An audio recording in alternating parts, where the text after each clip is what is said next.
Yangilangan Haval H6 ni sotib olishingiz uchun 3 ta sabab. Birinchi bo'lib, mashinaning yangilangan qismi radiator panjarasi bo'lib, mashinaga futuristik chiroy bag'ishlaydi. Yon tomonda esa Starlight faralarni ko'ramiz. Har bir fara 23 ta LED dioddan iborat bo'lib, ular 200 metrdan ortiq masofani yoritish imkonini beradi. Bundan tashqari, avtomobilning orqa faralari ham yangilanmasdan qolmadi. Keling, eng qiziqarli qismiga o'tamiz. Ushbu avtomobilning salonida qanday o'zgarishlar bo'ldi? Keng va yorug' salon bizni yaxshilangan shovqin izolyatsiyaga ega premium bezaklar kutib oladi. Multimedia tizimining kattalashtirilgan displeyi bir necha tillardagi menyuni qo'llab-quvvatlaydi. Shuningdek, o'zbek tilini ham. Shuningdek, kuchli tezkor zaryadlash zonasi, Cloud Science Minimalism konsepsiyasi mavjud. Uzatmalar qutisini tutqichi markaziy aylanuvchi selektor o'rniga rol ustiga ko'chirildi. Avtomobil minimalizm ko'rinishida ega bo'lsa-da, lekin maksimal qulayliklarga ega.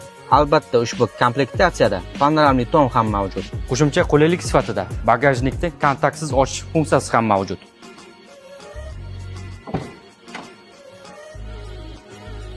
Eng muhimi, Haval H6 brendi ostida birinchi bora 9 pog'onali robotlashtirilgan korobkaga ega yagona avtomobil hisoblanadi. Kuchaytirilgan dvigatel bilan uyg'unlashgan holda u yanada dinamik va har harakatda ishonchli bo'ldi. Ushbu model narxlari 324 million 900 ming so'mdan boshlanib, xarid jarayonida 5 yillik kafolatga ega bo'lasiz. Albatta, Jizzax Haval avtosalonida.